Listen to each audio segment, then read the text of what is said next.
Coming up on Mountain News at 5:30, a big change is coming that will lower the price of some insulin for diabetes patients. And some benefits folks rely on to buy food will be changing soon. What you need to know about changing to SNAP coming up. And after a pleasant middle of the week, things look to be changing as we head into the second half of the week. Breaking down more storm threats coming up as Mountain News at 5:30 starts now. Dedicated to southern and eastern Kentucky, this is WYMT Mountain News at 5:30. Good evening, I'm Steve Hensley. And I'm Olivia Calfee. Relief is on the way for diabetes patients crushed with paying high cost for insulin. A major drug maker is cutting prices and expanding a cap on costs for those with and without insurance. CBS's Wendy Gillette has more on the changes. We're taking the next step to make getting affordable insulin less complicated. This ad from Eli Lilly announces its new pricing for insulin, capping out-of-pocket costs for diabetes patients at $35 a month. The company will slash prices of its most commonly prescribed insulins by at least 70%. How badly is this needed? 1 out of 4 people on insulin have needed to ration their insulin, meaning not taking the recommended doses. That puts their health at risk because of the high cost. The move comes amid pressure from lawmakers and patient advocates as insulin prices more than tripled over the past 2 decades, soaring to hundreds or even over $1,000 a month for the essential drug. President Biden criticized the escalating costs Tuesday. 1 in 10 Americans has diabetes. Every day, millions need insulin to control their diabetes and to stay alive. The president released a statement about Wednesday's development that says it's a big deal and it's time for other manufacturers to follow. The American Diabetes Association says 37 million Americans have diabetes and 8 million require insulin. The association says low-income Americans are more likely to develop the disease, so price reductions of insulin are especially necessary. Wendy Gillette, CBS News, New York. In January, the federal government started applying a $35 cap for insulin for those on Medicare.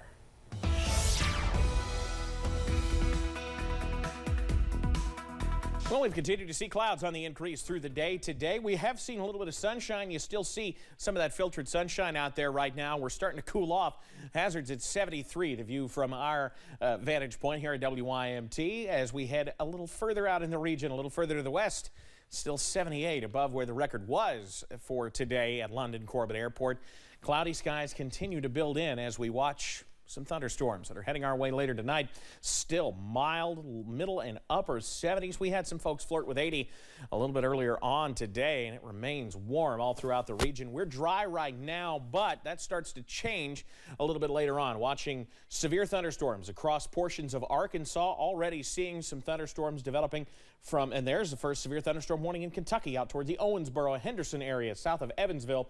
So we're going to continue to watch that push to the east as we head through tonight. We do have a level 1 marginal risk for severe weather. I don't think severe weather a huge concern, but some rogue wind gusts can't be ruled out later tonight. Next 12 hours, we're in the 60s and eventually the 50s as we see those showers and storms roll on into the region. Details on when we could see even more in a few minutes. Guys? Thank you, Evan. Starting today, more than 30 million Americans who rely on federal help to buy food will no longer receive extra pandemic-era benefits. Low-income families in more than 30 states who take part in SNAP, the Supplemental Nutrition Assistance Program, will see their monthly benefits cut. The cut comes as food costs are rising. CBS's Nancy Chen spoke to some people about what this means for them. Do you think you'll be visiting more food banks like this? Oh, yes. As boosts to SNAP benefits end, retired airline service agent George Capella says he's now left figuring out how to put food on the table. You have to make up for it somewhere, and hopefully you can. The additional assistance went into effect about 3 years ago during the pandemic and helped keep 4.2 million Americans out of poverty.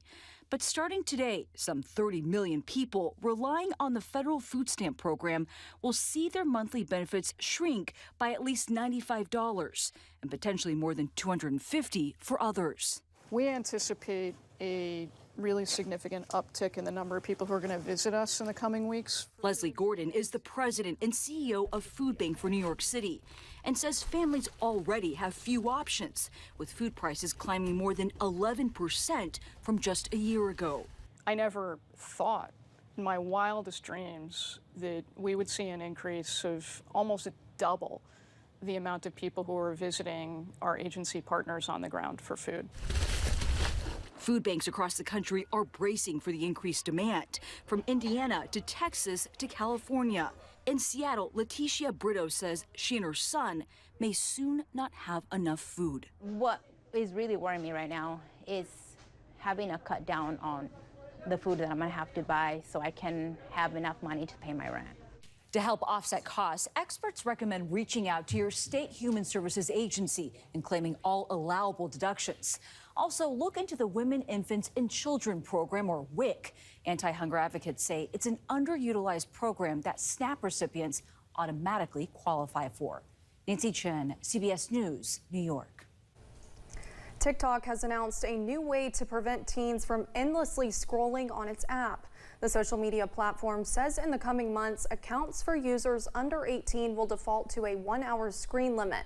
Once 60 minutes hits, teens will be prompted to enter a passcode to extend their time on the app. This new setting is able to be turned off, but if it is, teens who spend more than 100 minutes a day on TikTok will be prompted to set a daily screen limit for themselves. Twitter has updated its policy on violent speech. The new zero tolerance policy expands restrictions on some types of threats. They include new prohibitions on using coded language to incite violence indirectly. The new rules against incitement explicitly ban encouragement of war crimes, genocide, or crimes against humanity, along with the use of so-called dog whistles. There's also a ban on wishing harm on others and making direct threats against physical infrastructure. President Biden announced his nomination for Labor Secretary earlier this morning. The president says he is nominating Julie Su to serve as Secretary of Labor. Su is currently the Deputy Secretary of Labor under Marty Walsh. Walsh is set to leave the position to become the Executive Director for the NHL Players Association. If confirmed, Su will be Mr. Biden's first Asian American Secretary-level cabinet member. When the president talks about those who've been forgotten or invisible, I know what he means because I have spent my career fighting for them to be seen. So to all workers who are toiling in the shadows, to workers who are organizing for power and respect in the workplace, know that we see you, we stand with you, and we will fight for you. Su was considered a front-runner from the start, as she's the current deputy, and many leaders of the Asian American and Pacific Islander communities called for her nomination. Tempers flared on Capitol Hill, where Attorney General Merrick Garland testified for the first time before the new Congress. Among the most heated topics, the handling of protests over the Supreme Court's ruling on abortion. CBS's Skylar Henry reports from Washington.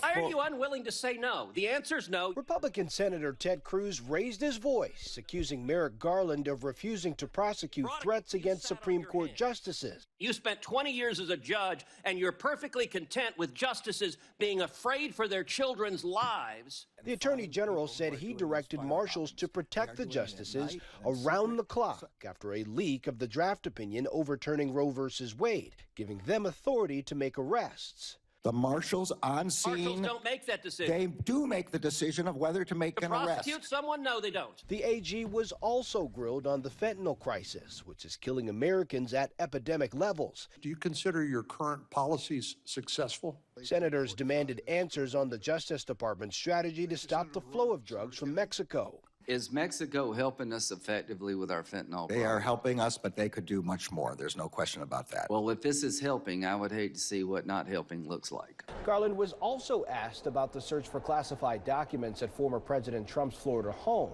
and if he overruled FBI agents on whether or not to raid the premises. You made the decision. I did. That's right. Not... You said you did. No, I'm sorry. What I said was I approved the decision. So you didn't make the decision to raid? I approve the decision to seek a search warrant. Garland used his appearance to highlight his department's efforts to reduce violent crime, and said the DOJ works to fiercely protect the civil rights of Americans. Skyler Henry, CBS News, Capitol Hill. Coming up on Mountain News at 5:30, spring severe weather season is approaching, and along with the threat of storms, consumer experts warn of the scammers that often follow. Advice on how to protect your money and your personal information. And we'll also watch for some of those storms, showers and storms, heavy rain, maybe even some strong storms tonight, and then again on Friday, breaking down the threat next.